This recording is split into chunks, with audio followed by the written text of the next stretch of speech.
91-ci rete soru-cevap bölümünden Elhamdülillahi Rabbil alemin ve salatu ve selamu ala seyyidina seyyidil enbiya'i vel mursalin ve ala alihi ve sahbihi ecmaîn. Muhterem Müslüman oğlum, üç zattan qati çekilmek gerek. İlaratına Türkmen arada şu zatta görünüyor. Huday teberek ve teala şu üç zat edecek yani. Üçün ikisinin hakkında Allah Teala elan edeceğini getirtir. 7 kat atman, 7 kat yeri yarıdan Allah Teala iktidarın hakkında elan edeceğini getirtir. O bir de Huday men şoňa tarap diptir. Ağrın alarm diptir. 3 saatte. Katı korkmadı. Avrosuna riba. Yani derset muamele dengde şer'i muamele etmeten iyi diyanın riba yasa Allah Teala fe'denu bi harbin min Allahi ve Resulih diptir. Allah bilen peygamberin cengine amada bolun diye. Riba diyen ne derset diye etmeyin pul verip seni çekmek değil. Belki muamelamızda da doğurdurmasak riba var. Şu ribada Allah Teala elanı ceng ediptir. Yani Hazreti Belal Habeşi radıyallahu anh şu bizim Müslümanların fikreti var şu pulla bam kalıyor riba diyenlerine. Hazreti Belal Habeşi radıyallahu anh bazılardan hurmat geltir diye. 2 çanakka hurmat geltir. Bağışla. Bir çanakka hurmat geltir. O zaman Peygamber Efendimiz'in yanına getir ya Resulullah hurmatlı bazılardan ne yaparlar lan? Onunla diye 2 çanak köyüne hurma verdim. Bir çanak peyda kav hurmallam. Peygamber Efendimiz ne diyecek o? Huwa aynur riba dedi. Dur riban öde. Dur haram muamelesi dedi. Ya Resulullah ne yaptın onunla? Git dipti. Muamelan behem vur. Muamelan kullen behem vur. 2 çanak köyüne hurman gitti bazılarda sat. Geldi şon puluna aratıcı hurmal etti diyor. Ve de şimdi yalak. Riba diyle ne, derset diyle ne, fakat pul gözün gelmesin.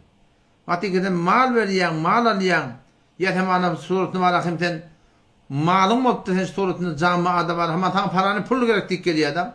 Bana hemen pul gerek. Ben paranı ipariyen, matın yanıma pul gerek diye. Hop pulun sana pul çekmeye doğruda akona hava, akona sana ne mi gerek diye bana. Ben gerekli adım yok, bana pul gerek diyen. Gerekli adım olsa, gerekli adım alardın, bana netke tatlık verdin. Mümkün müşkülü yok. Ama yok, bana pul gerek. Sen işte ne evet basacaksın? Bana cins alıp vermeli. Pulun üstüne pul olmuyor. Sen bana olayan ki şarjı, telefon var, şunu alıp ver. Bana kızıl netke sat. Bana hayırlar netke sat. Bana sat diye savur kenara. Git her kime verdin, ödün şuna verdi. Yalandan mobilçi bilen, yalandan dükkançı bilen, yalandan kızılçı bilen, berde sahtı paht edip, ben Hudaya Allah bulma rakayım. Mamule doğru mamule olma. 3 neferin ardında olmalı, birbirinden havarsız suretinde. Peki ne oldu? Dikkat edin, muhtemelen bir tefet açmayacak kodu yani. Riba diyenlerine Hudaya Tebarek ve Teala Kur'an'ı elanı cenk getir Müslüman doğrular. Öyümüz yıkılar. Dünya akıdımız nabut bulur. Allah Teala fe'denu bi harbin minallahi ve Resulih. Rebevi muamelalarda Allah Teala elanı cenk getir. Böyle vur. İkinci grubunda Müslüman doğrular. Allah Teala Kur'an'ı diyor ki men âde veliyen fakat âdentu bil harb. Haytı bir meni Allah deyip veren benden gövünne de hediye. Bir Hudaylıkla adam ne oluyor? Ben şu gedanın olayımda doğurtumun öyle yürüyüme geliyen de açı. Şahitçi benden kavga olsun diyen belli değil yani. Telek adam da olayında ten tarafı öğren üstünden kavga olmalı. Şahit bizden kavga olsun belli değil yani. Açık kolayan ben malahim Hudaylıkla adam diyem öğüdüm ya ahun ya moğla dediğimde belli değil kimin Hudaylıklılığı. Bunun Allah Teala kavga olmalı. Doğru emalı zahiri de muhimdat, katı muhimdat. Ama belli de hayıtı bir Hudaylıklardan mı olsun? Ki zahiren milletin arasında var akım bir göde gelmeyen mi olsun? Hadise de geliyor. Ne kadar adamlar var de Peygamber Aleyhisselam eş'at akbar diptir. Saçı çaşıklı, üstü başı kum adamların arasında hitap edilmeye, kodoçuluğa varsa atıl onuma inilmeye. Ama şol adamla eğer Hudaya katem çağırsa vallahi şeyle bolmalıydı var ha. Şeyle oluyor diye kardeş. O zaman şu taydan katı korkuydu, birbirinin gevunne değmekti. Nahak gevunne değten, Huday bilen taraf. Allah'ta eğlencen getir kardeş. Hatta çın Hudaylık adamda bolata, onda nahak gevunne değatan, toranma, başına bela gelir, niyeden gelen bilmerdin, niyeden iyenin bilmerdin, niyeden çarşanı bilmerdin, ne emettim ka, eden işin şol. Şu tayda Hudaylık adam gevunne değtir. Huday bilen taraf. Allah Teala eğlanı cenk ediptir. Reba hakkında, şu Huday deyip ben adamın gevuni değmekten aslında. Bu işlerinizde Müslüman da oğlum, zulüm, zulmetmeklik, ayalyňa zulmetmeklik, gyzyňa zulmetmeklik, oglaňyşyň arasynda dogry edalatly reftar etmän zulmetmeklik, arlyny kine kuduret goýup zulmetmeklik, hem taýaňa zulmetmeklik, holaty kargerine zulmetmeklik, fark etmeýär, mamulanda zulmetmeklik. Haýty bir zatdy zulmetseň, tarap mazlum bolsa, o da dua edata, Peygamberimiz diýipdir, Allah Taala şu benden jogabyna aýtdy ki men hatmy sen arın alan, weleňki bir wagtda bolsa diýip aýtdy. Ondan şu adam maqaty gorkaýdy, Allahdan gorkmaly bilýär. Falany bana beddua etdi, eselik qalsyn. Dua müňür beddua etdi sana. Sen Hudaýa öre bol, duany kabul etýänden gork. Halkyň bedduasyny gork berme. Halk sana berje bir ayal. Onu berasa pulyn berjek. Halk işin bolmaly. Halyk bilen işin bolmaly. Yaradan bilen işin bolmaly. Beddua etsin, müňür beddua edildi. Peygamberler näme beddua etdiler bilýär? Duany Hudaý kabul etdi. Şol Hudaýdan gorkmaly. Şol gewünde degimden gorkmaly. Şol şeriatyn defedemden gorkmaly. Ve şol Hudaý diýip bilen bendeniň gewünde degimden gorkmaly. Ve şol Hudaýyň marahyny bilen eliniň aşagyna goýan adamlar bar da kargyrda ýene bir atdyr. Şolun gewünde degimden gorkmansy dogan hakyny bilen gorkmaly. Kebir Hudaý bilen tarap bolýar. Hop barayny. Ya şartly bilen bir ýere getireyim men. Hawa bir de açık kurulmadır.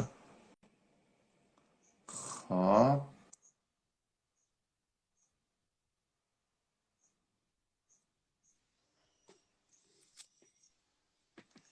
Söylemeden düşüp durdunuz. Esselamu aleyküm. Esselamu aleyküm.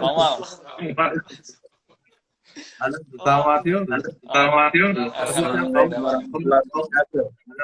Damat yok. Ama da kendini tanıyamadım. Hadi onu sen tavır et, böyle mi? Sen tavır et. Can, Muhammed Can, işin olur mu? Sesin gelmedi. Sesin var ya mı akunlar? Sesin geliyor. Kaval hem de sesin geliyor. Can Muhammed Can, ayda. Allah koyarsan, o demedim. Ayda. Akunlar işi bir peyzi, Ulukan Taksir'in peyzilerinin birine ve surete neviştari bir sual soruşturdular. Ha. Şon sualy şeýle de şon bir okuyjak bolýam, oňam jogabyny okuyup berjek de. Ha. Selam ahun derdi diýipdir. Aya puşidene bulizdamen beraý hanumha işgal daret diýip sual soruşturdy. Ha. Oňam taksirde jogap beripdir, selam diýipdir. Tank nebaşet ve beden nemayan nebaşet muşkeli nedaret diýipdir de. Inni şimdi özüme bir sual, bir epham da Boliz damenni yani iki kısmetten, ikiden teşkil oluyor. Oğlum bir erkek adam da şimdi attım, tişört şelvar giyenine iki kısmetten teşkil olanda erkek adamın onun büyük çokuğu belli oluyor. Bilakare dotu iki de abi. Sen burada da oğlum şimdi attım, şimdi cevap verin. Burada sen bunun cevabının doğrularına şek yok. Sen bunun cevabı icazı ben soruyu koyayım. Bir tane postunu berili vurun. Vakt almayın. Başka sorun var mı? Başka sorun. Yok başka sorun yok. Faşın diyor. Faşın bilecektim şimdi nefsine göre cevap verdim ya kitaba göre. Nefsine göre cevap verdim. Kitaba göre değil. Ben inşallah soruya derim inşallah. Buraya. İnşallah cezakumullah. O oturan kara koyduktu kim o? Şu anda kara koyduktu kim? Şu an tanıyamadım. Kağıza. Ha bu oldu. Esselamu aleyküm. Böyle kalkan böyle var. Böyle anlatma. Hanımlar sen kavmun. Selam. Balim kavmu hanım. Selamun aleyküm ve rahmetullahi ve berekatuhu. Ve aleykümselam ve rahmetullahi ve berekatuhu. Kavmu hanım. Alhamdülillah halınız kavme. Elhamdülillah kavmu. Tamatı mı? He? Can valim. İşin oldu mu? Hava iki sancık sualım var te. Ben Abdullah Bayat. Neresi? Neresi? Cidden bolýan Suudi Arabistan'dan. Ha şeyde mi? Oldu inşallah. Can torun sorar. Ahunda da şu ahli bid'atları qaytarmak kimin wazifası? Bana bunu sen awallanca sualım. İkinci sualım şu ahli bid'atlar tawassul ijtimaiyde bazı mevzu hadis neşr beyan ediyorlar. Bunun hükmü ne? O da awal ikilin sorunu yenilecek şun başta şuna idayın. Ne kadar hadise var Müslümanlar olduklarının o da mevzu hadisi ya da yani yalan. Peygamber Aleyhisselam aytmadık kefinden, yalandan Peygamber aytdı deyip hadis becerliptir da. Adam ulamalar şol yalandan kepleri ünsürüp, inedekem şu kitap, şolun hakkında şu yalan kepleri, mevdu hadisleri aytmakta kulen haram. Milletin arasında mescitte, minberden, zımbadan, toyda yine burada hatta, şu Peygamber Aleyhisselam aytmadıklarında, şu mevdu hadisleri, işte milleti tebliğ etmektir, kulen bir haram da. Ne mi? Çünkü Huda bilen Peygamber'in aytmadıklardan Huda bilen Peygamber şey diye diysen, sen tarafın Huda bilen Peygamber oluyor. Şuradan Peygamber Huda diye de men kedebe aleyhi muteammiden her kim şu man aytmadıklarını men ayttı deyip Peygamber'in ayttı deyip ayta deyiptir. Fel yetebevvu mekadahu minen nar on barzık sahi cehennemdir deyiptir diye. Buna bir kurum. İkilenci sorun men yadım tada ehli bedgıtı kaytarmaklık. Öyle dikkat edin. Yaxşa çağırmaklık, yamandan kaytarmaklık. Dine ehli bedgat dedi. Hayti bir günahdan kaytarmaklık, çoğu bedgat bolsun, çoğu şirk bolsun, çoğu belki günah bolsun, çoğu bir halak sünnet bolsun. Hayti bir günahdan kaytarmaklık her bir Müslümanın boynuna şol farz yani. Eğer terk edilip duran farz olsa hem Müslümanların boynuna vazife şol malahim terk etmeklik, maksudun tebliğ etmeklik, şolun evini etmeklik farz. Eğer terk edip durana vacip olsa vacip oluyor. Eğer terk edip durana sünnet olsa sünnet oluyor. O tarzdan sen sorumu biraz giyiştireyim. Ehli bedgatın evinde durmalı olsun. Sonra beni sorayım. Haydi bir günahkarın evinde durmaklık her bir Müslümanın boynuna son farz. O ne mi deyip? Çünkü bizim 40 farzımız var da. Ey beraber şırıkda 40 farzayını niyat bil. Her kişi onu niyat bilse ahirin abad bil. 7 iman, 5 İslam, 12 farz namaz. 3 kutuldu hem tarih hem teyemmüm 4 bil. Birisidir emir ma'ruf nehy münker işler diye. Emir ma'ruf nehy münker yaxşı çağım yamandan aytırmaklık. Şu aytırmaklık bir de näme? Bedgat. Şu bedgattan aytırmaklık her Müslümanın vazifesi. Ona hiçbir şek yok yani. Yöne bir dakika şol yankı bedgatı görüyorlar. Hayti bir telekedatı görüyorlar da dediğinde şonu 3 tane yağday ortağa geliyor. Haydi bir telekedat hal bedgat bolsun. Haydi bir günah kasık bolsun. Arak çera tutturam bolsun. Eğer şu telekeden kaytarmaklık, eğer şu bedgattan kaytarmaklık elinden geliyen olsa, gücün olsa, kudretin olsa, onunla elin bilen, gücün bilen şunu kaytarmalı. Yok, başarmıyor artık elin gücün yetecek ya mi? Onunla ne mi? Dilin bilen şunu kaytarmalı. Yani aytmalı, diymeli. Bizim hemicen vazifemiz. Peygamberimiz fakat ahım oğlu demektir. Men ra'a minkum munkaran fel yugayyirhu biyedihi. Haydi birinin telekanı orada başardı elbilen kaytardın. O olmasa dilbilen kaytardın. O olmasa ne mi? Onunla yürekten şunu kıyın olmalı diye. Hemen asları bedgat edip durla, da adet durla. Şunu nemeden kıyın olmalı. Yürekten kıyın olmalı. Ve dâlike edaful iman. Yürekten bokturun günah kaçırığı bedgatı kıyın olmalı. Bu ne mi? Bir en zayıftarıyla iman ettir. Dördüncü yağday oluyor. Dördüncü yağday ne oluyor? Elin bilen kaytaranak. Dilin bilen kaytaranak. Yürekten de kıyın olamak. Yürekten de kıyın olamak. Bar koşulmaklık haram zatıyor. Ve hiç ondan doğru değil. Yani Fezâil-i Amal'na da kısmet-i tebliğinin 3. hadisinde hadis-i Ben İsrail'le evvela ma dakhala naqsu ala Ben İsrail ennehu kâne'r raclu yelqar racl fe yekulu ya hâdâ ittakillah. Şu hadisin eteğine Mevlana rahmetullahi aleyhi ne diye cai kâmil ma'ruf kat'el mufid nevaşet. Bir yer var sana aydanın peyda verecek ki kulağa şekkâle vurs çokta önküde beter olacak. Onda ne mi diye şayet goncayşe sukut başet ne muvaffakatkardan var ve şirketlerini. Var muvaffakat etmektik, şirket etmektik hiçbir günah kaçırıyor doğru de. Ol atsaplı olsun, ol kumar olsun, ol barahım şetrens olsun, ol şuna mesela başka günah kaçırdı olsun. Haydi bir kumar olsun, futbollu kumar ettirirler olsun da, voleybollu kumar ettirirler olsun da, bedgatlı olsun, bu da atlara koşulmaklık aslında doğru değil Müslüman doğru. Onun şu daydan o da, bedgat ehline karşı durmaklık her bir Müslümanın vazifesi. Hatta yani İmam Gazali rahmetullahi aleyh İhya Ulumuddin aydıptır. O şahitlerin aytacak kurulum Mevlana Muhti Mehmet Şefi Osmani rahmetullahi aleyh de yani Sure Hucurat'ın 14. para yani marhum Kur'an'ı getiriyor. 6 neferin gıybatını etmekte ayıp yok diye.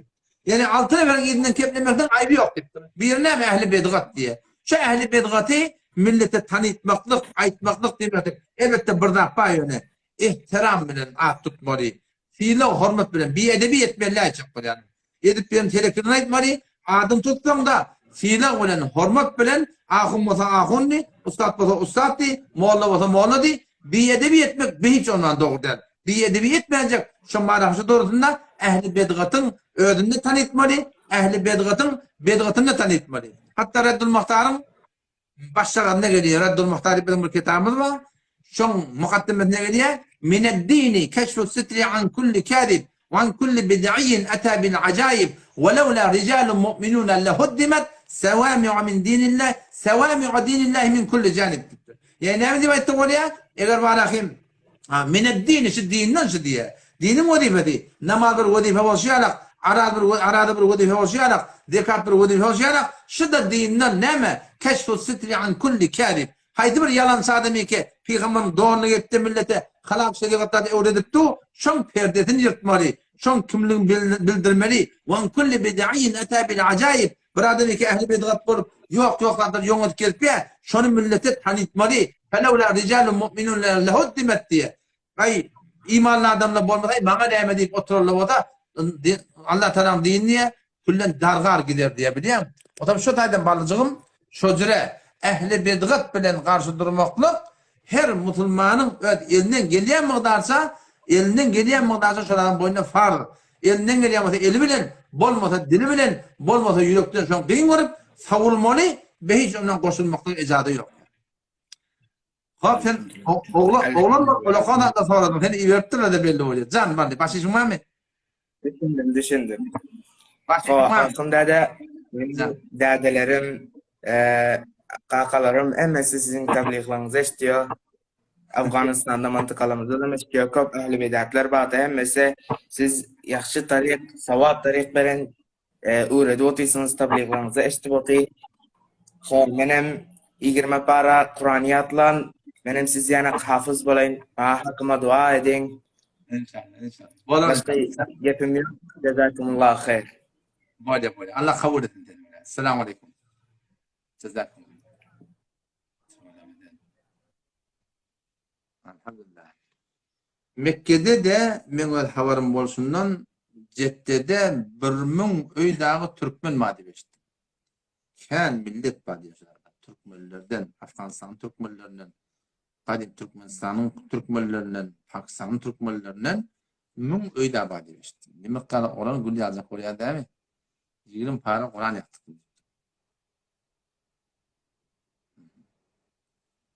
Allah hazretsin orayı. Üstadı Müslümanlığımın yansı sorunun cevabı bulun da o da ehli bedgatına bir hiç ondan koşmak icadı yok. Ehsen doğru değil. Ne için koşulmalı? Ekardona koşulursan. Ekardona sen koşulmazsın. Şey değil mi? Yaşamı tire çek oturana koşursan. At şapka koşursan. Müslümanlığım. Haydi bir güne karşı koşulmak doğru olmayacak. Bedgata koşulmak da doğru değil. Teyde bedgata koşulmaklık ekardona koşulmadan günahı kârrek. O ne mi değil? Çoğulu ekardon vuruttuğu Müslümanın çağatıp biliyor şu günahlarını. O tövbesi edamalı. Ama bir ehli bedgatlar.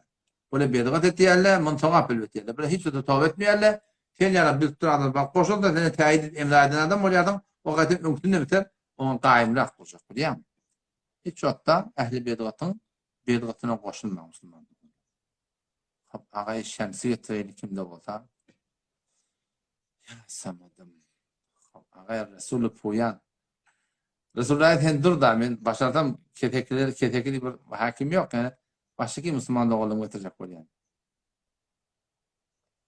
Gevune gidegen bulamayın. Kabul edin.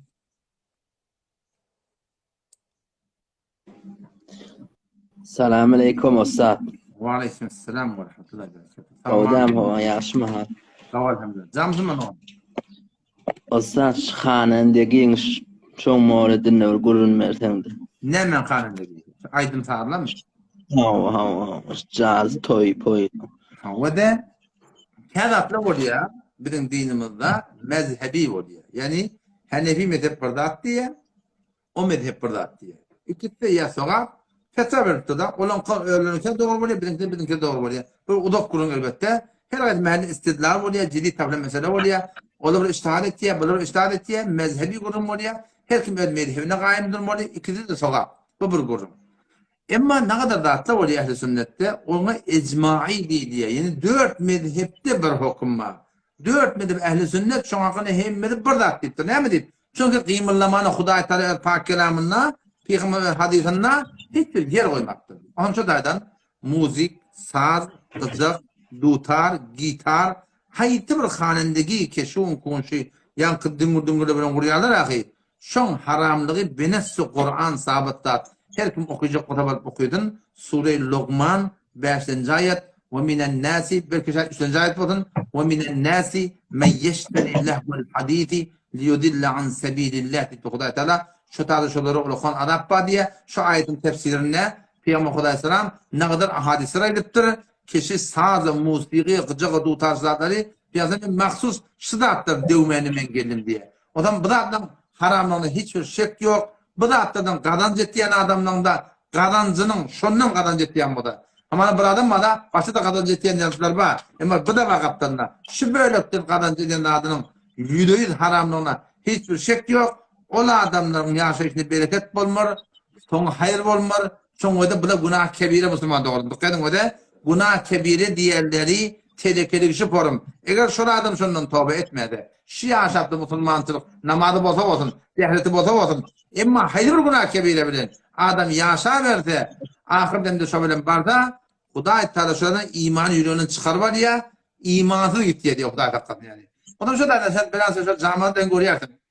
Camiada hiç bu aşıdan onu çiyen adamdan yaşayışını görün. Bilansız bağıştan ha, şunun ölçünü görün, yaşap yaşını görün. Olur, ak gün görmem Müslüman'da oğlum, ak gün görmerler. Ha Müslüman'da oğlum, başa soran mı? Tamam Ustad, eline almayın. Bolya Müslüman'da bolya. Allah ya. İdrol yada de kulli iyilin dostlar. Allah kabul etsin benden. Cezakumullah. Golde sağ ol, eline almayın. Cezakumullah. Allah'ım kabul etsin, sana iman etsin. Arkadaş, biz tehlikinde olsan. Resulullah diyene getirirler. Resulullah diyene beter odak kurun verme böyle yani. Muhtasar mufid. Allah'ım. Buraya geri bilyerler mi? Esselamu aleyküm. Selamun aleyküm. Aleyküm selam. Resulullah'da kavmun. Tamam atıyorsun mu? İnternetin zayıflayıp olmalı. İnternetin denge bendi. Yaxşı mı hal okan? Wa aleyküm selam. Tamam atıyorsun mu? Olur mu haliniz o mu? Kavi. Kavmi ödüm. Şükür, elhamdülillah, Allah kuvvet verdin. Elhamdülillah. Can Resulullah'da işin oldu mu? Bir tane sualım var.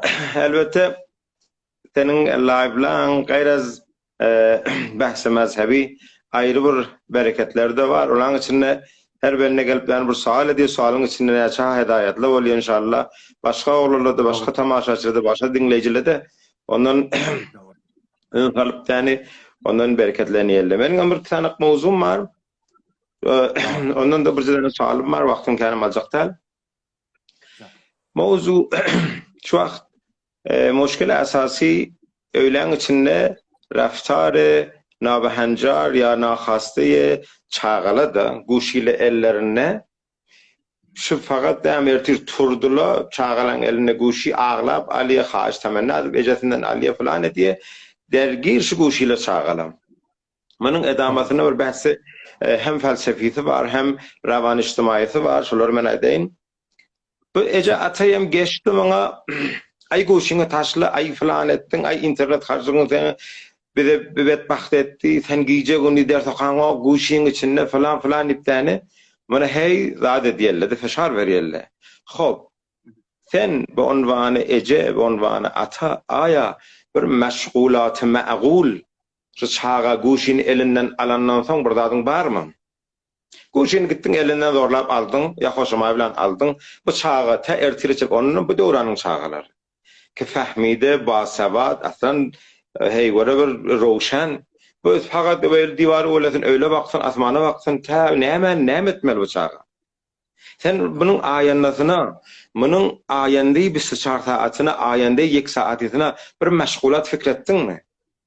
burada zihnine geldi mi näme etmeli çağın aýanyny wagty ki şu taýdan muşkylyň bar, muşkyl asasy var. Çağı ertir aýanyna her form raftar tutup däni. Her jüre ben hurt bilen garşyňdan çykdy. Ay meniň çağam beýlemiş, beýle boldy filan däni. Ertekon etradyň bolmasyn. Hop näme etmeli? Sual näme? Sualyň şekilde sen şonu burada diýetkin ki şo ay meniň halada meni guşydan gaýryda, guşydan wellemeli zatdan başga bir zat. Ay meniň ürегimde şu bardy diýip däni begenip şo öýşetsin. Näme etmeli? Öýüň içindäki kömekler ejesine atasyna kömek etmeklik bolsa şo mesirde şonu hidaýet et. Bolmady ahlak islamiýiňne şonu mesirde ýolla. Amuzajhaýy diniň bar, 100 sanak ýollar bar, kitaphany bar, zat bar. Sen şo mesirde şonu hidaýet etkin, öýde amuzyş bergin, o da guşydan el çeksin. Sen fakat guşynyň almany bilýän çağanyň. Oýan bu çağalaň. Meseleye bädi bir çağadan kiçikliginden beýikliginden her zady ki özüňiz bu unwany pedaromadar eje ata bolup etmäňizi çağadan şonu intizaryňyz bolmaklyk atyn rişeden atyn iştiba. Siz wagty ki az lihaz ahlakiyat, az lihaz ma'naviyat hiç saatda siz özüňiz oturup hiç saatlar şolar etmäni turmuň. Näjeten çağanyň alpdana namaza goýjak, Qur'ana goýjak. Näjeten ata nätaşat sualyň iştibatlan. Sualyň bunyany harap. Çon seniň ameliň aslda, seniň gurrunň asl däl ki. Çağa seniň boluşuň ýanyk boljak. Seniň diýanyň ýanyk hiç wagt bolmaz. Ondan geçen meni bir sualym aýdýaly men hep tonton diýen keden wagtyň almaýyn. Farzandy salih terbiýet etjek bolsak näme etmeli? Aýanyda biz ölemeden soňra aýşyr berekelli atasyna rahmet diýär ýanyk çağalyp terbiýet etjek bolsaň näme etmeli diýip aýdy. Bir çağany gowy terbiýet bir mesire islah we salihlik we muslihlik mesirine terbiýet etjek bolsaň oňa bir salih eje ata gerek. Sen ki bu unwany eje ata tamamy daraýyň hemsaýaň çağatyndan, gowmyň çağatyndan, o helel o zenanala o eltiziniň çağatyndan, o filanyň çağatyndan gowy etjek bolup muňa gelen gıymetlerin lawazym araýşyny alyp gelen gıymetlerin lawasy çeşme hem çeşmiden çürin. Enva aqsamy mel'abaty ve çeganan alyp oyam çeşme hem çeşmiden çürin. Ben onu näme intizarym boljak aýanyny bu çagan aýanyny. Bir mahsuly keşawerzini, bir keşawerz gidip den ona kütünü bermese, ona muragabe etmese, gidip aýanyda onun mahsulcany çykaryp bilermi? Çykaryp bilmedi ki hiç. Bu bir de eminlikden tasawwurym aýe 34 ve 125 sure-i Tevbe. Şundan hem biraz tawzih bersen ben hikmet. Aýe 34 ve 125 sure-i Tevbe. Manasy näme? Şu nemelerden ulema-i ki ben bir yazdım bir nemeyi rakiyatım benim bağımı. Ulema-i ki vaade diyellerde size her yola taksamını yazıklayımdan. Ayet istikrar edin mi? Ayet 34 Sure-i Tevbe'nin Getirdim. Hop, 34. Hop. Tamam. Tada Allah Tebarek ve Teala ştada Yahudun ulemalarından, Mesihiyden ulemalarından bir söz açıktır. Şoların radi değerine ettir. Ne ettir? Yani şu zamanında Yahudinin ulemaları varmıştır. Mesihiyden ulemaları varmıştır. Tevrat okuyalamıştılar, İncil okuyalamıştılar. Ölülerin ehli dini millet biliyalamıştılar. Şu Tevrat'ında milletin arasında başka bir heyet bilen gidiyalamıştılar. Olam Allah Tebarek ve Teala şolun etdiğini işinden etdiği. Ya eyyühellezine amenu. Ey iman getiren adamlar. Sizin şu Yahudun ulema deyip durunun, Mesihiyden ulema deyip durunun ne yapar millet bula? İnne kethiren minel ahbar. Bir şey şol barahim, köp barahim biyankı Yahudun ulemaları ve ruhban, şolun rahib o değerde oturuyanları ne yapar mı adamda bula? Kava adamda mı? Yok. Ulema ölleri, ehli ilm ölleri, ehli ibadet ölleri, yönem, şolun köpsi. Ne diyorlar? La yekulun amwalen nasi bil batil. Adamın malını batıl yoldan iyerli diyor. Yani şeriatı tef, şeriatı yok da baadettirler. Şeriatda yoksa da kabul olsun deyiptirler. Şeriatda yoksa din deyiptirler. Adamның malını şu Yahudun ulamaları, Mesih'in ulamaları, Yahud Mesih'in rahipler zatları ne diyorlar? La ya'kulun hakikaten yiyenler emvalen nasi bil batil.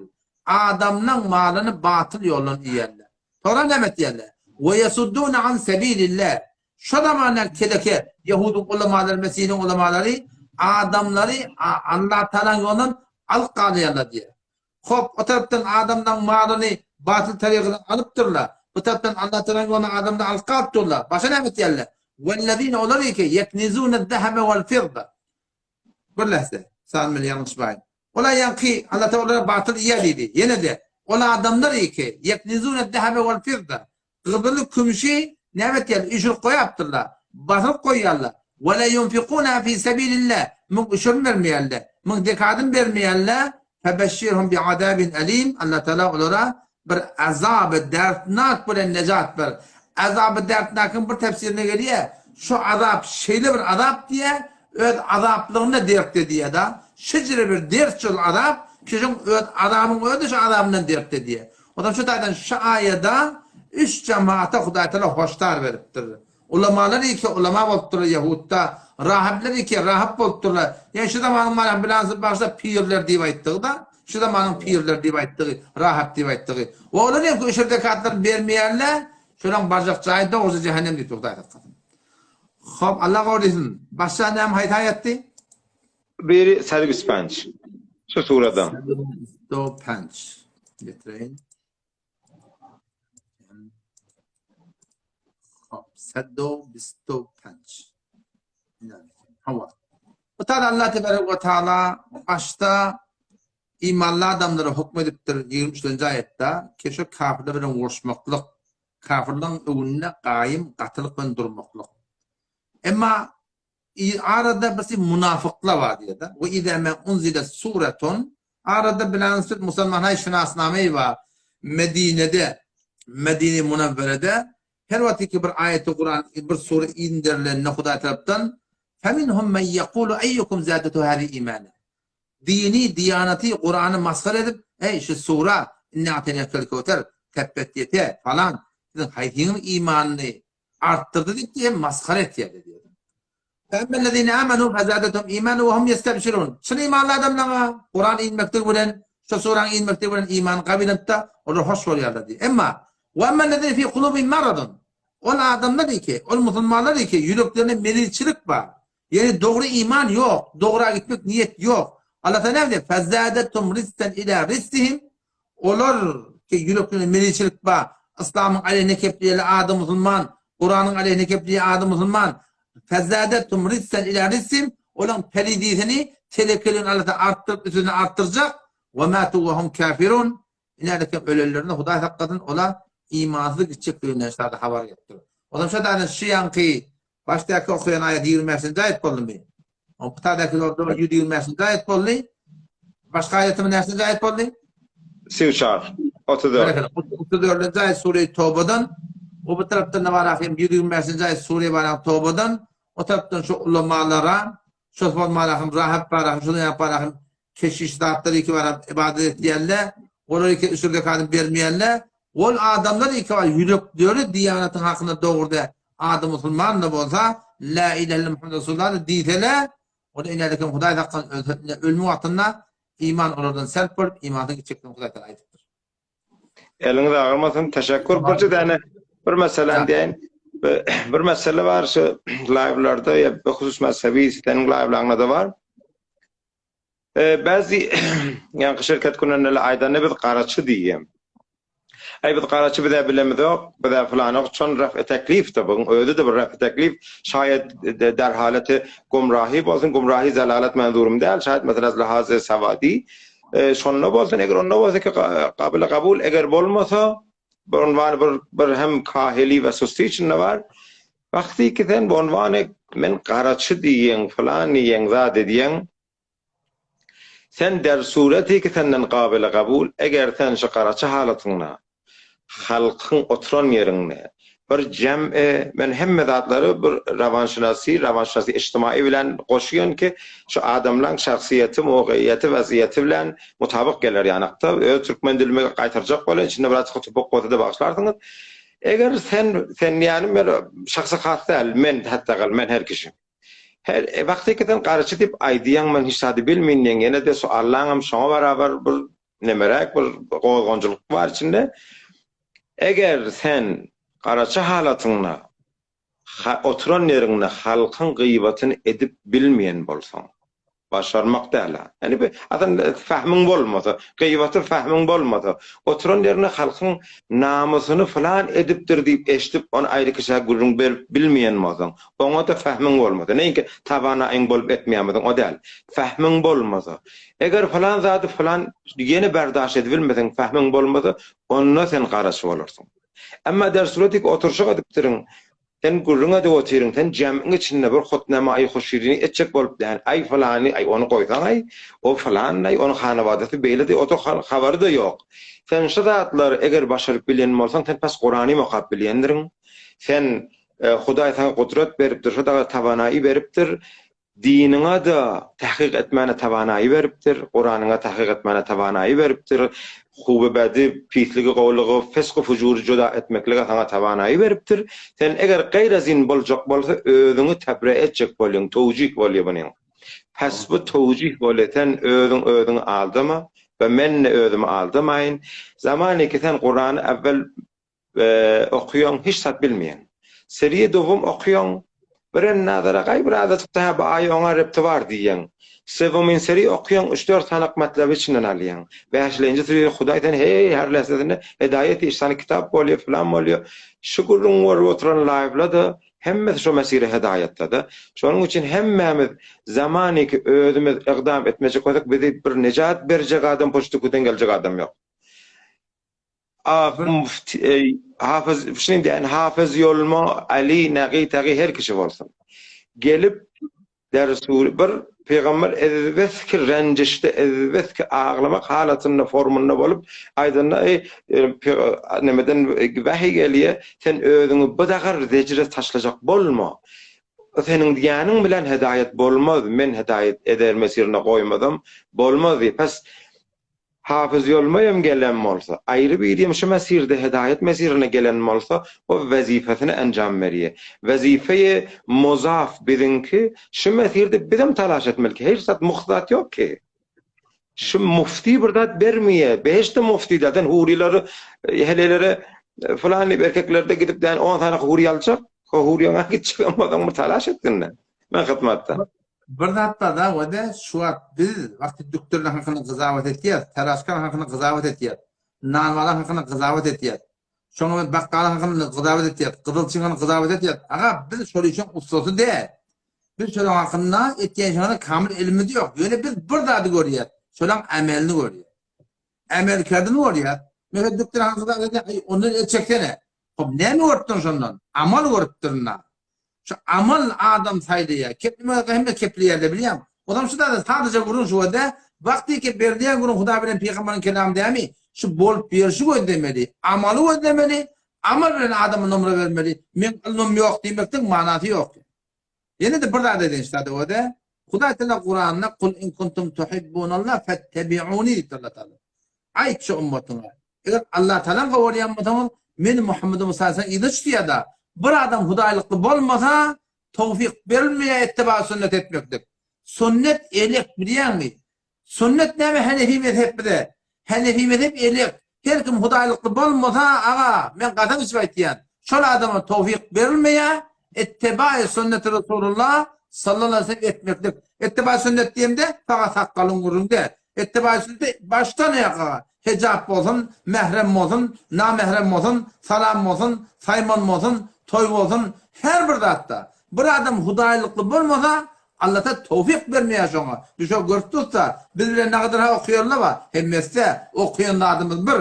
Ýöne ähli bidagda goşuş kerip. Näme diýip? Şonki niýetinde Hudaý rady etmeklik bolsa, hiç wagtda beýle bir işi etmerdi ýani. Bolagy boýan. Allahdan o yankı terbiyete uğradım hakkında, terbiyete uğradım hakkında. Ben o yanımda bir takriben bir bir falan çekik 60'tan erkek bir bana kudakay dini var men yanında. Kimi gelip Doğru. koysun meşhur bir paşar yani. Bir de şol Taybatın var Taybatın bana kudakay diniydi var. Telegramları Doğru. var. Şonu malahim bir malahim ödümüz de şonu ozu bozduk. Şol bana kudakları var. Kısmet be kısmet edip puşa edip şonu ödüm alıp da doğan kardeşi anlamak hakikaten var. Uşinmeyecek mi oğul şunu ödü. Pervazı koy, internete girmek hakkın yok, oğul şunu ödü. Bir kadri mufid bana kudakı dini var. Şonu öz familyamun doğulum hakkında şonu puşa edip doğrulap inşallah pakş edelim inşallah. İnşallah son live'ında da yaz. Onun bir tane pişnahat biz her haftede ya her 2 haftadan bir defa Celese-i Farsi da koyup bilerek mi? Çon men yanaca aktardım tamaşaçıların içinde Farsi hem sohbet konut yazıp durdu. Belki hem onlara da bir hayır bolsa, içinde bir hayır bir zat bolsa onlara diğer fikredin şoňa da. Resulullah da vakt olmuyor. Olmuyor. Burada öyle. Muvaffak ol, vaktın almayın. Elin ağırma. Burada aytan idin durmolla vakt olmuyor. Ha, boldu. Tamam. Böyle yapıyor. Selamun aleyküm. Birazdan kuru surağa. Kavgurumda vallahi. Subhanallah. Bu tarzda bir Müslümandan soraptı. Bitti. Oğlu şahit barha sorulur mu? Niye? Şahit Müslümandan evvelin mergelin. Ama ertem ekranı okuyan ve çitten kalktım bir ozur bilen ya öğlen okuyan yekler bakacak kattonda. Fardan önce tekbir aytmaklık mustahap yani sevap zat aytmanın önünde bundan bir günah kesik yok. Ya sabah.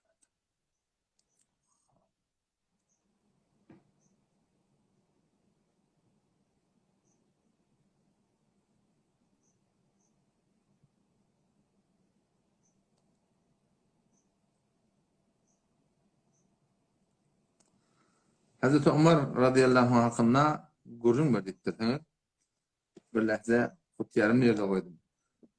Ne kadar adamlar kitap görüp bütün kitap mektebini takbil eder. Ben kutiyar tapmaya yazan vardır. Hop. Benim gurrumum var. İnşallah şunu koyalım inşallah. O da destan mı ya da o da destan etmene vakit yok bu vakit. Zaten bunun hakkında benim gurrumum var inşallah koyalım. Hop.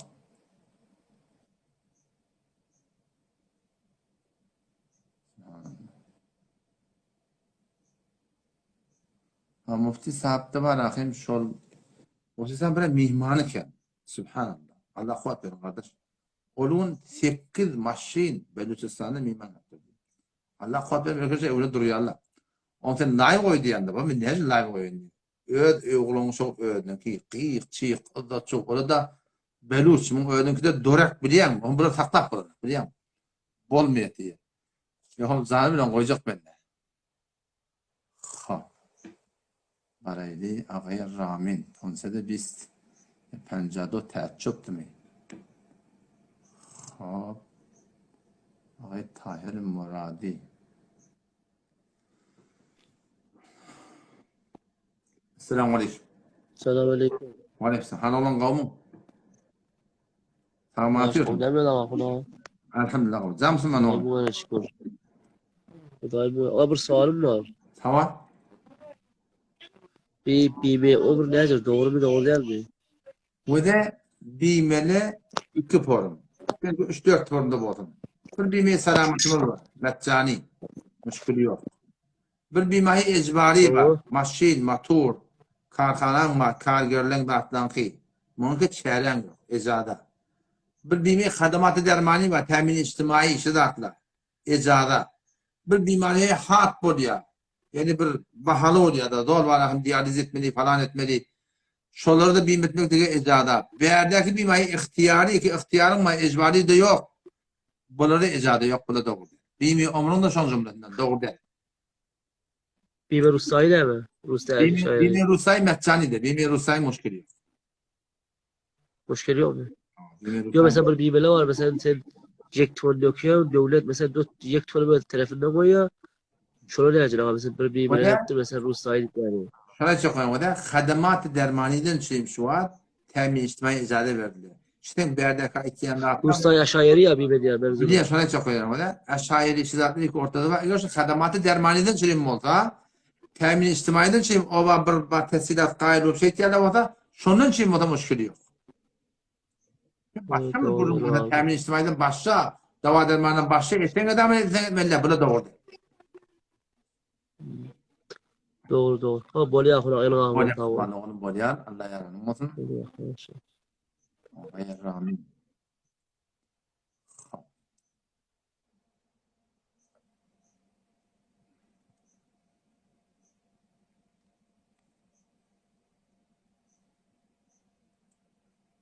Maşallah Xudaya ta hakem ne kerdi hakem ne konu. Selamun aleyküm. Selamünaleyküm. Armalla kuvvetli. Var mı dedim. Tamam atıyorsun. Hudağa şükür. Elhamdülillah. Güzel misin ben oğlum? Ki ahunun diyen etme edennet diyorlar neme mi diyennet edennetme diyorlar neme dip şey diyorlar. Ahun meğer bir doğru yollu mellem. O kefin marahim bir Kur'ani kefede hadisi keptede Türkmen ilarasında bir aydınlan kep şondan bir doğru mana yetmer oluyor. Eğer mana su olsa ki var men millete halanım aydeyin. Millet ben amalım gözlemedin ağam. Men amalım ben ne işim var dedim. Men aydan ben işim olsa hobbala batıl vurun. Şon millet ol bir rehberin diyenine kulak atıyarlar ki aydıp peşin bol peşin dengelsin. Fark etmiyor. Rehber dini olsun, rehber siyasi olsun, rehber içtimai olsun fark etmiyor. Ola da bu kevek o batıl, bugün doğrularını kurunuyor. Ama şu kepten bir mana idarlarında şu kep çıkıyor ki ahum mollada me'sum değil. Bizde de hata oluyor, bizde de günah oluyor. Bazen eğer biz varahim bir daha yanılsak, o adamlar da yanlışıyor desen, ahunun aydınlatları var, şu aydınlatları bilen bir muratta yanlışıdır sen onu derine verme diyen manan çıkarmak oluyor şimdi. Böyle elin ağrıyım ben. Tamam. Böyle yapsın bana onu böyle ya. Böyle Allah ya. Ben kuru turağa böyle yap. Böyle. Tamam.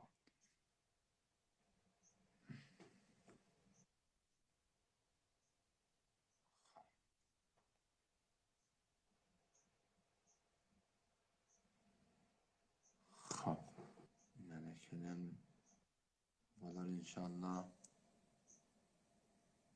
Olur inşallah oladın hakkında aydar.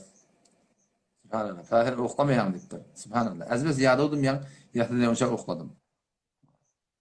Fakat oklattırdım elhamdülillah. Ha. Buradaki sevaptır. Netibesin ödüne. Köpten selamu aleyküm selam bile. Şu Müslüman doğumuzda gelsin kimde olsa kente gaza veriyor. Resul ne diyek. Kimde olsa gelsin. Ayağım doğumda Müslüman doğumun başından ya Allah'ım.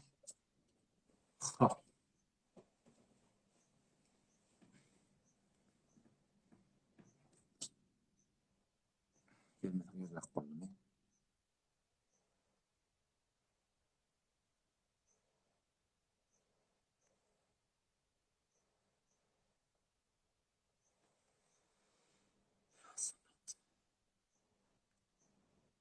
Selamun aleyküm. Yalla selamun aleyküm. Ve aleyküm selam. Hal olan kavmu?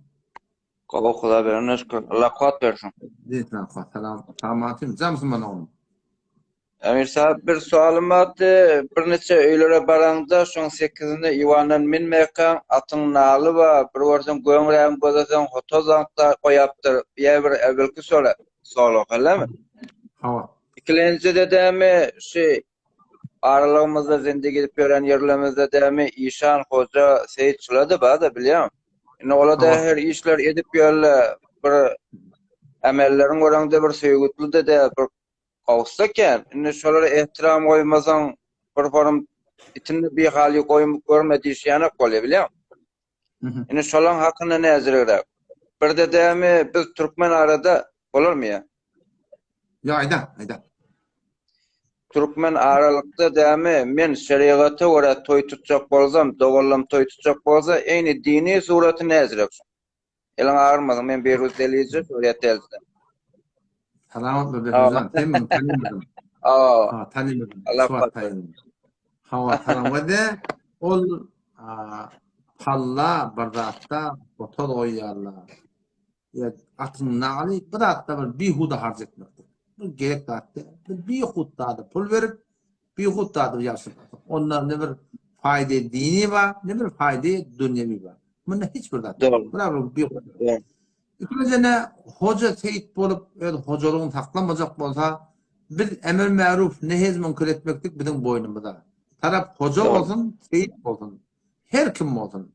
Biz wagty Doğru. tarap aýdyp duran sözi alyp barýan tertibi ýanyňyz bolsa, biz hätmi ýoň edip ihtiramyny saklam, hakykatda aýtmaklyk gerek. Oň hojalyň many bolmaly ki, biziň ýalňyşyna dogry diýeli, egirtine dogry diýeli. Muny bolmaly. Hätmi aýtmaly bolar. Üçüncü näde? Doğru. Toýlarda islamiýetiň hakykati ýok. Sadece bir gurun günah etmeli. Toýda näme günah, şonu etmeliler. Haýdy bir dadyky günah bolsa, namazha ekber doňlar, jadyr, gyjakdyr, dutadyr, bular belli bir gurun. Mehrem namehremiň arasyna perde goýup onu juda etmeli.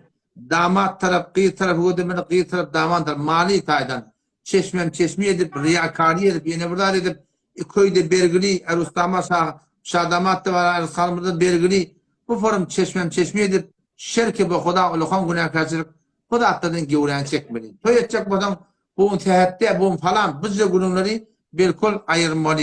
O şey turatında var, hem bir İslami toy diýerleriň hem jikmejin gurunga çakyp bederken, sadece gurunşy günah etmeyecek toy etmeli inşallah.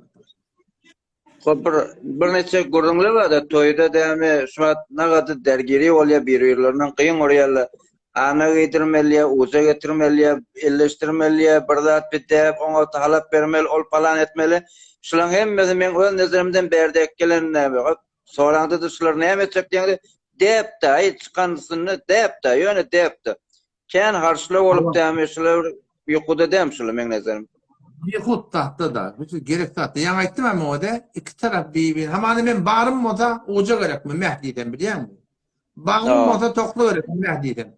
Men barlaşmany birbiriniň gewne degip, şol bir dapada bir Peygamber sallallahu mübarek sözi var, bir adamyň maly şu tüýsüzlikden radi bolmasa halal bolmaýar diýipdir. Ona şu däkde sur diýip gelip men agram talyp menden mal almaklyň öyle haram zat ýani. Däkde sur bilen şeriat bar.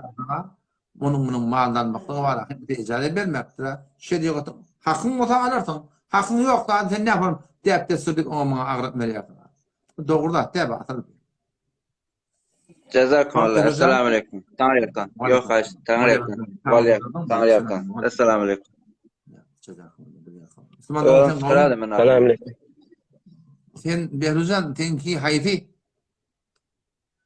Abdülbas Bastiyalım neymiş o Bas? Basiyadın tamam vallahi. Tamam. Vallahi han oğlum sen kavmun. Assalamu alaikum.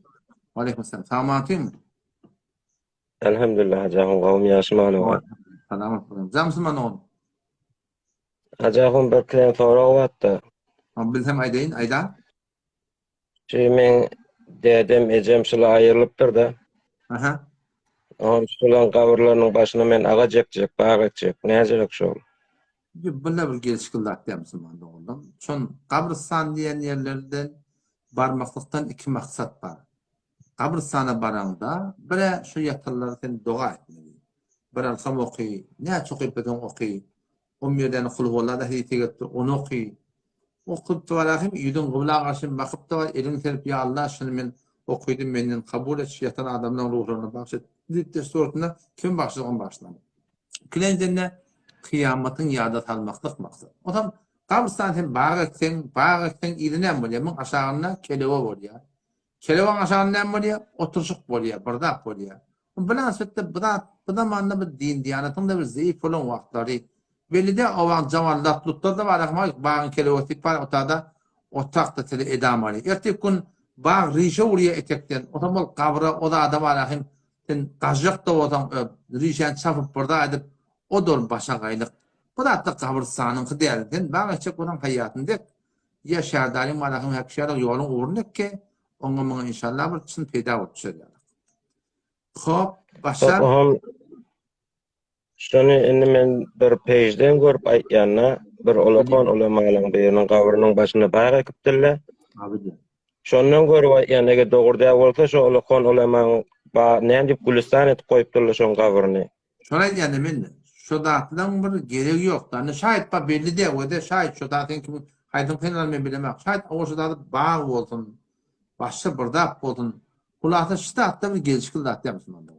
Olakyn aňy Ýok, şaýat. deňe şu olamaň deňe baş ucunny etip koyupdyrlar da şu at Türkmen ferada 2 däne agaç dikmeýärlermi? Ha ha. Aýny şoň ýany aýak ucunny baş ucunny edip tikip koyupdyrlar. Om aňarda bir kuşdaýany gabyr bar olady şeýle. Ha bu datdan ýyly bar ahim o da farazen bir dadyň jawazy bolýar da şu jawazyň ýyly fesada barjak goda bir şu atda şoň öwüne geçmeli. Evet oğlan şoň terbiýetiniň hakynda biz şey diýär. Bu datdan awala bir sünnet tertipde şeriatda orada iki agaçlyk ýerler şoň öýdi ýok dat kullan. Muňutyny gapdan getip gapdan gül goýup ýene burada atýp bunu bağa etmekdik. Bu da kitabyň tertibinde kardeş. Edilipdir, ýalňyş edilipdir. Hop, indi ustad ştada bir soraw. Men öň şu mowzuda şeýleň telefonuňa kärlerçe deň urdum açyp bilmediň. Ýani şaýat meşgullyň, şaýat okatyň başga ýerde bolsun bilmeýän otaýyň günäkär bolup biljek däl. Oham ahir istoriýa goýmaly boldum. Şol ondan sonra Muhammed Saidjandan soradym, o da kıyın gördü, sen neydi istoriýa edip dersiň neydi? Şo ýok ustadyň özünden soraňyna bolmaýam dedi. Men habarym ýok kardeşim bu. Gözde şu at Mevlana Eşref Ali Tahawuniň gabrystanyny gözde Diýubendin pejine goýulypdyr. Naw bilýär. Şonu men sen o pejine ýiberdim. Yemin göremek kardeş. O eger Instagram'dan evren modan Instagram'da 5 tane peyam var kardeş. Men Instagram'ı umun açamak, şon yetişemek. Belli adamlar var. Eğer bana general kısmata geçirip şoları gödüyen umumi tuğratınla. Yetişemek doğru. Yan kaydan böyle şolan arasında şayet de şotanın kabırsana o bağ olsun. Burada olsun. Edilipdir, edilmeyipdir. O da gelişkil dağıtı diye bırak. Tamam iyi kava var mı? Indi şu at usta men şunu aýtjak bolýarna. Mevlana Eşref Ali Tahawuniň gabrynyň başyna näke ekilen baý, indi men 40 ýaşa ýetipdir. Şu belli ki şol öň baýmyşdykmy ýa soňra edilipdirmi? Hawa. Şu turatyndy men aýtýan o da. Şuda bir olakon bir başly usta, şuda bir olakon bir mufti adamna. Doğru. Bir olakon bir mujtahid adam, dogry dämi? Doğru. Oham şu oglanlar da mujtahid bolmalylar. Oglanlaryň men mujtahidlerini eşitemek. Yani kaydanın başı Müslümanın o da fetva taýdan bir dadyň jawazy bolmaklygy bir wagt edilipdir. Şaýat otada mugyýety dini, zadi fark etýän bolsun, şaýat ol baý bolsun, bostan bolsun men bilemek. Şunu bilýärmi? Bir zat fetva taýdan şaýat baýan belirli de bolsa, bizim Türkmen ýylarına görüp duran adamymyz şoň ýeteleke bar ya. Görjek de bolsan daşa ýetip men şu hojalaryň Behawattin dip atakdylar. Barda şodan gabrysany da bagda var. Aşaňa oturan adamlar da gözde, helekin gaçyp duranyny gözde. Şu da şeýle görýärmi? Ol Behawattin dip durulanda olany Behawattin janyň özi ýatan ýer däl ahy. Benim de ýok, gurun oňutyne şu açda diýip sen aýtýan Türk mesele edilipdi, gardaşyň ýeri fesada bar agy. Şu sen aýtýandan şu tada ýok. Jawaz burada diýip bagda bir milletin arasynda şun teleke barjak goda şun öne geçmeli. Sen Hindistanyň mugyýety bilen Türk mesele mugyýetini men derin başarmaýardım. O taýdan diýanat bilen bu taýda kim fark etdi? Hindistanyň diýanat ştadyň güýçlümi? Näme diýen gardaş? Şu kitapdan hemmetini ýüden toğandakyn şola ýazypdyr. Bizim hüjremiz şola bilen ýörüpdi. Sen näme diýen? Kafirler şola musulman. Bir Türkmen akullar, benim öde. Bir Türkmen akullar var. Hem sayamız binama. Şunu dine bar bilemde. Ora kafirler musulman ketipler. Kardeş sen näme diýen? Bizim dinimizin kökşe Berekallah, sen ataňa rahmet. Şu musulman bolsa Hindistany biziň aýallygymyz muhajjibe bolup danışga barjak bolanyny bilýän ne kadar ihanet boldy. Hem Peygamberjany ihanetiň özi Hindistandan çykdy ýaňy. Kim etdi musulman? Vezir wezaralygynyň biri etdi. Musulman etdimi? Musulman derken kafir etdi. Hindistan ýaňy da, otay Hindistan ýaňy. Kardeş, otay Hindistan ýa musulmançylygyna aýtdy. Sen bir hoj jedel etmede, görüň öde. Başma öde. Jedelle ustad men gözde men bir zat öwrenjek bolýan aky, gurun jedeller aky men bilen näme muşkulum bar. Men wagty Hindistan ýa otay kafirler etdi. Men kafirler ihanet etdiler. Musulmanlar ele ýakselmediler. Türkmen seradan bir nafa aýak alym şonun üçin. Ola tanı can verdiler, kan verdiler. Peygamber şekli deyip. Türkmen'e tezahürat ettiler mi? O mesaniye kal kardeşim. Bağışla vakt tökönünü bolya. Beni hoş haydi. Bir dakika Ustad. Sen göre şu Türkmen sarayına Müslüman da var. Aytmanı vakt yok. Tökönünü. Esselamu aleyküm. Tökönünü